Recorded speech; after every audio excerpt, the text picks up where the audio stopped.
اگر تمہارے رزق میں سے دوسروں کی ضروریات پوری ہو رہی ہیں تو تم خوش قسمت ہو کہ تمہارا رب تمہارا رزق پاک کر رہا ہے۔ ٹھوکریں بھی ان کو لگتی ہیں جن کو اللہ پاک نے تھامنا ہوتا ہے۔ آپ صلی اللہ علیہ وسلم نے فرمایا، اللہ تعالیٰ چھینک کو پسند کرتا ہے، پس جب تم میں سے کوئی سی کو چھینک آئے تو وہ الحمدللہ کہے۔ تو ہر مسلمان کے لیے جو اسے سنے یرحمک اللہ کہنا ضروری ہے۔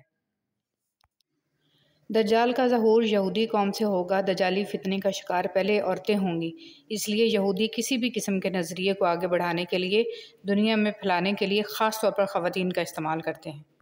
کسی کی زندگی میں اس کے لیے آسانیاں پیدا کرنا اس کی قبر پر فاتحہ پڑھنے سے بہتر ہے۔ نماز جگہ بدل بدل کے پڑھنی چاہیے، کیونکہ زمین کا وہ حصہ ہمارا گواہ بن جاتا ہے اور آخرت میں مغفرت کا ذریعہ بن جائے گا۔ اچھی بات بتانے سے اعمال میں 30 لاکھ نیکیاں لکھ دی جاتی ہیں۔ قیامت کے دن انسان ایک نیکی کو ترسے گا۔ کوئی تو ہو جو تسلیوں کے حروف دے کر رگوں میں پھرتی اذیتوں کا غرور توڑے۔ کوئی تو ہو جو حدوں سے بڑھتا یہ درد بانٹے۔ مگر یہ کوئی کبھی ملا ہے، مگر یہ کوئی کہیں نہیں ہے، مگر یہ کوئی کہیں نہیں ہے۔ قرآن پاک صرف چومنے بند کر کے غلاف میں لپیٹ کر اونچی جگہ پر رکھنے کے لیے نہیں اتارا گیا، بلکہ قرآن پاک کھولنے، پڑھنے، سمجھ کر اس پر عمل کرنے اور اس کی روشنی دوسروں تک پہنچانے کے لیے اتارا گیا ہے۔ معافی غلطیوں کی ہوتی ہے، تذلیل کی نہیں۔ کسی کو دی گئی اذیتوں کے بڑے بڑے کفارے ادا کرنے پڑتے ہیں۔ دوسروں کے محل دیکھ کر خود کو غریب مت سمجھو، کیونکہ امیر اور غریب دونوں کی قبر ایک جیسی ہوتی ہے۔ اولاد کے بغیر ماں باپ ادھورے ہوتے ہیں۔ اللہ جل جلالہ نے سب بے اولادوں کو نیک و صالح اولاد سے نوازے، اور جس کے پاس اللہ جل جلالہ کی یہ نعمت ہے، انہیں صحت و تندرستی والی لمبی زندگی دے۔ تنگ دستی میں سخاوت کرنا، غصے میں سچ بولنا اور طاقت رکھتے ہوئے بھی معاف کرنا بہترین نیکی ہے۔ بہترین انسان وہ ہے جس کا وجود دوسروں کے لیے فائدہ مند ہو۔ قسمت پہلے ہی لکھی جا چکی ہے تو دعا کرنے سے کیا ملے گا؟ کیا پتہ قسمت میں لکھا ہو کہ دعا سے ہی سب کچھ ملے گا۔ ایک دن ہم سب کو اس دنیا سے رخصت ہونا ہے، اور باقی رہ جائیں گی ہماری لکھی ہوئی تحریریں، اپلوڈ کی ہوئی ویڈیوز اور تصویریں۔ اب آپ کو اختیار ہے کہ جاری رہنے والا گناہ کریں یا نیکیاں۔ کسی کو ذلیل کرنے سے پہلے خود ذلیل ہونے کے لیے تیار رہیں، کیونکہ اللہ کا ترازو صرف انصاف تولتا ہے۔ صبر اور شکر اگر دو سواریاں ہوتیں تو میں اس کی پرواہ نہ کرتا کہ دونوں میں سے کس پر سوار ہوں۔ حضرت عمر فاروق رضی اللہ تعالیٰ عنہ۔ لفظوں میں کیا لکھوں اس رب کی تعریف، جو نہ مانگوں تو نواز دیتا ہے، اگر مانگ لوں تو بے حساب دیتا ہے۔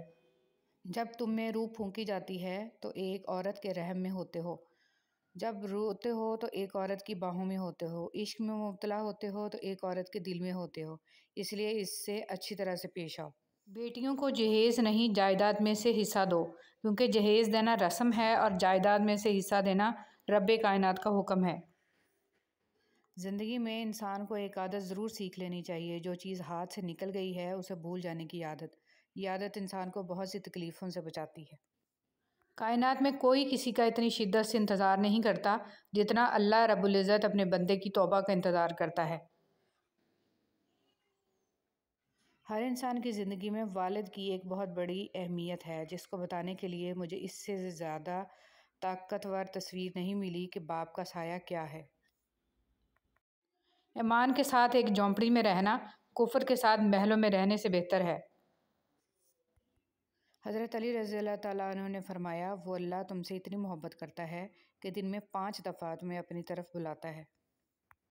اللہ کی حکمت سے کوئی واقف نہیں، وہ ہمیشہ اپنے نیک بندوں کو آزمائش میں ہی ڈالتا ہے۔ یہ بھی پاکستان کا حسن ہے کہ کچرا ایک دوسرے کے دروازے میں پھینک کر بولتے ہیں، مجھے پتہ چل جائے کچرا کس نے پھینکا ہے تو پھر دیکھنا میں اس کا کیا حل کرتا ہوں۔ گناہ سے بچنے کی 2 صورتیں ہیں، دل میں اللہ تعالیٰ سے ملاقات کا شوق ہو یا اللہ تعالیٰ کے سامنے پیشی کا خوف ہو، اور ان کے بغیر گناہ سے بچنا مشکل ہے۔ اللہ ہمیں عمل کی توفیق عطا فرمائے، آمین۔ بارش کا قطرہ سیپ اور سانپ دونوں کے منہ میں گرتا ہے، لیکن سیپ اسے موتی اور سانپ اسے زہر بنا دیتا ہے۔ جس کا جیسا ظرف ویسی اس کی تخلیق۔ سجدے کی سب سے بڑی خوبصورتی یہ ہے کہ زمین سے کی جانے والی سرگوشی آسمانوں پر گونجتی ہے۔ نماز اتنی ہی ضروری ہے جتنا کہ جینے کے لیے سانس لینا ضروری ہے۔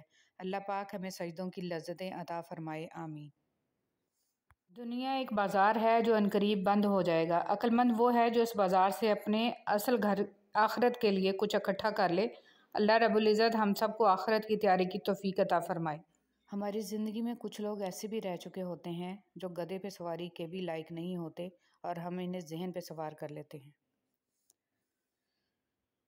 حضرت علی رضی اللہ تعالیٰ عنہ نے فرمایا، جب دعا کرتے وقت تمہاری آنکھوں سے آنسو آنے لگیں تو سمجھ جانا تمہاری دعا بارگاہ الہی میں قبول ہو چکی ہے۔ صحرائے زندگی میں کوئی دوسرا نہ تھا، سنتے رہے ہیں آپ ہی اپنی صدائیں ہم۔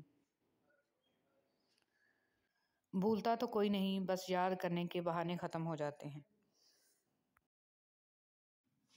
مشکل فیصلہ، بھوک مداری کو لگتی ہے، ناچنا بندر کو پڑتا ہے، کچھ یہی حال میرے وطن کا ہے۔ مشکل فیصلے اشرافیہ کرتی ہے اور فاقہ غریب عوام کو کرنا پڑتا ہے۔ کوئی کہتا ہے دنیا پیار سے چلتی ہے، کوئی کہتا ہے دنیا دوستی سے چلتی ہے۔ میں نے آزمایا تو پتہ چلا کہ دنیا تو مطلب سے چلتی ہے۔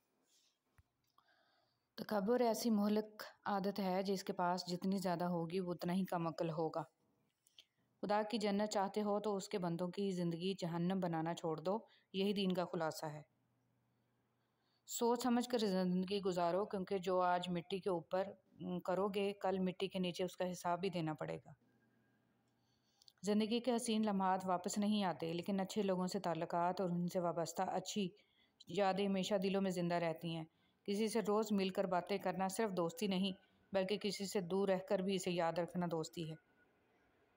خالق سے مانگنا سنت ہے، اگر دے دے تو رحمت، نہ دے تو حکمت۔ مخلوق سے مانگنا ذلت ہے، اگر دے دے تو احسان، نہ دے تو شرمندگی۔ حضرت علی رضی اللہ تعالیٰ عنہ۔